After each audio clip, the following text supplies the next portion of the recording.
all of what we do, and I tell my investors this when I'm trying to raise money, I tell my students this when they're trying to raise money and how to approach their projections and assumptions, all I can do is guess. I rely on my experience. I like to think they're very educated guesses. We are going to dig into the market, but we're not going to be right on any one assumption.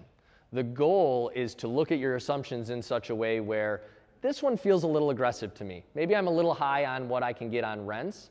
So I'm going to toggle back from 5 move-ins a month to 4, because 4 feels conservative. And now these two, I'm going to be high on one and low on the other. And at the end, all of our assumptions are going to create something pretty close to our initial projections most of the time. One other key point before we move on is a lot of times, folks who are newer to this especially will pretend that rate management is something that happens facility-wide, and it does not. Who knows the answer? Ben? Unit size? It happens unit by unit.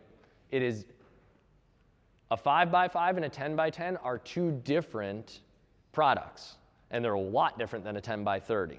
And so you're going to run out of some faster, and so you should be raising those rates faster. When we look at when do we raise the rates, we raise them not only, you could do a threshold like I explained how storage does it. At 60% full, the rate goes up. At 70% on that unit size, it goes up. That's by unit size.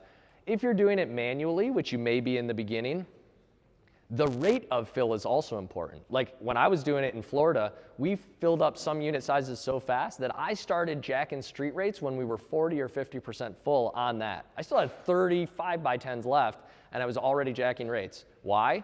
Because we had sold 11 of them in a week. I was like, well, I left money on the table there. I'm not going to make that mistake till the end.